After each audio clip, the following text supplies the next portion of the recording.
اعوذ باللہ من الشیطان الرجیم بسم اللہ الرحمن الرحیم اللہم صلی علی سیدنا و مولانا محمد وعلی آلہ و اصحابہ و اہل بیتہ و ازواجہ و ذریاتہ و عترتہ اجمعین۔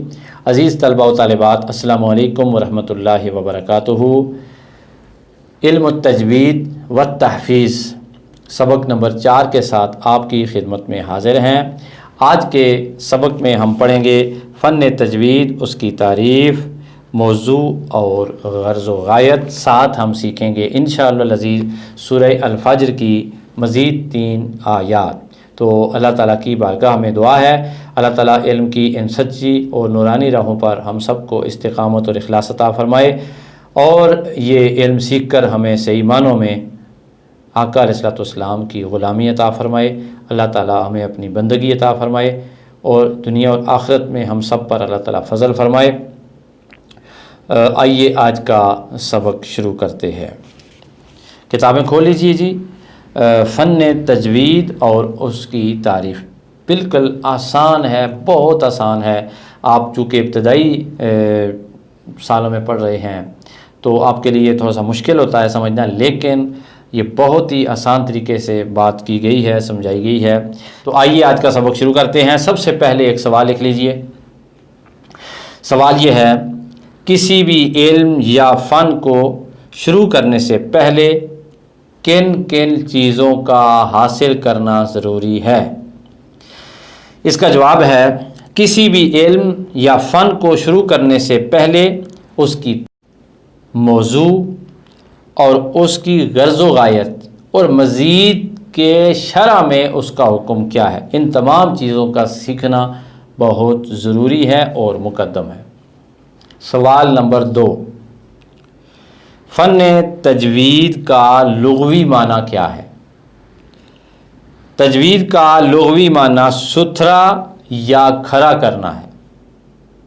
تجوید کا لغوی معنی کیا ہے؟ ستھرا یا کھڑا کرنا۔ سوال نمبر 3 لکھ لیجئے کہ اصطلاح قراء قاریوں کو کہتے ہیں، قاری کی جمع قراء۔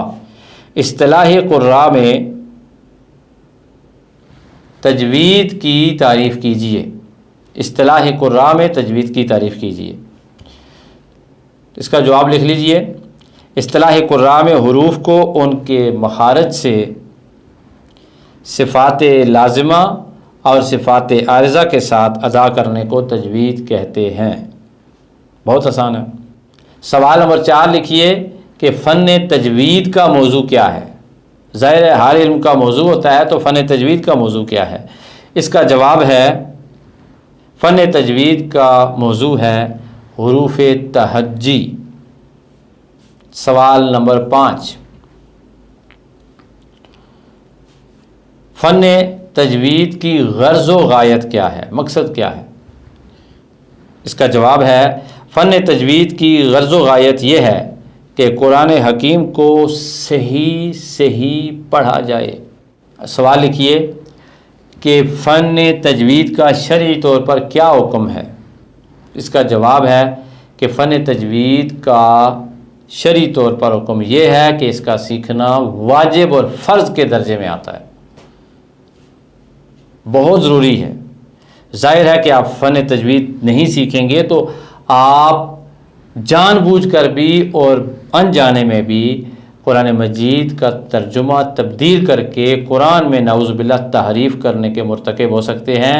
اگر یہ جان بوجھ کر عمل پایا گیا تو انسان کفر کی حد کو پہنچ جاتا ہے، اور بغیر جانے اگر آپ نے انجانے میں ایسا گناہ کیا تو یہ گناہ کبیرہ ہے کہ آپ نے کیوں علم تجوید نہیں سیکھا۔ یہ 5 سوالات ہیں، ان کے جوابات کاپیوں پہ سوالات کے ساتھ لکھنے بھی ہیں اور یاد بھی کرنے ہیں۔ آپ سے کلاس میں سنے بھی جائیں گے، کاپیوں پہ لکھے ہوئے چیک بھی کیے جائیں گے۔ آئیے جی آپ تحفیظ کی طرف بڑھتے ہیں۔ آئیے سورہ فجر کی مزید 3 آیات سیکھتے ہیں۔ تو جو بھی آپ یاد کر رہے ہیں زبانی قرآن مجید کو، اس کی سب کی بھی سنانی ہے، اس کا سبق بھی سنانا ہے۔ میرے پاس جو اسٹوڈنٹس پڑھتے ہیں، میں تو ان سے سنوں گا، روزانہ سنتا ہوں، ان کا کام بھی چیک کرتا ہوں اور انشاءاللہ کروں گا۔ جو کسی بھی قاری صاحب کے پاس بچے پڑھتے ہیں، بڑے پڑھتے ہیں یا کسی بندے کے پاس بھی پڑھتے ہیں، ان سے گزارش ہے کہ وہ روزانہ کا سبق اپنا سنائیں، عبادت سمجھ کر، محبت سمجھ کر، اللہ کی رضا سمجھ کر یہ سبق آپ نے مسلسل پڑھنا ہے تاکہ اللہ تعالی ہم سب سے راضی ہو جائے۔ آئیے اب آگے کچھ سیکھتے ہیں، آئیے اب آگے مزید آیات سیکھتے ہیں۔ اعوذ باللہ من الشیطان الرجیم، بسم اللہ الرحمن الرحیم۔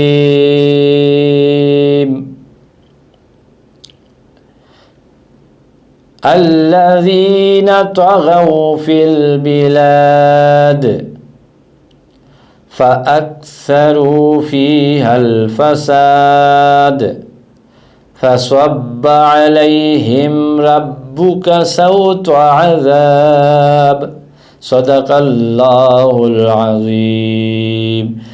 بچوں، الذین طغوا فی البلاد، دال کے اوپر قلقلہ ہے، الذین کا ذال باریک ہے، طوا موٹا ہے اور با کے نیچے زیر ہے، بیلاد نہیں بیلاد، ٹھیک ہے۔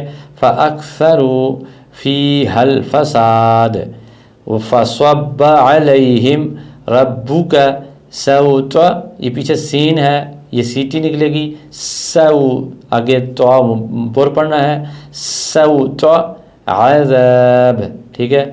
تو اللہ تعالیٰ آپ سب کو علم کی راہوں پر آسانی عطا فرمائے۔ انشاءاللہ ایک نئے سبق کے ساتھ آپ کی خدمت میں دوبارہ حاضر ہوں گے۔ سید دلاور حسین شاہ کاظمی کو دیجیے اجازت۔ السلام علیکم ورحمۃ اللہ وبرکاتہ۔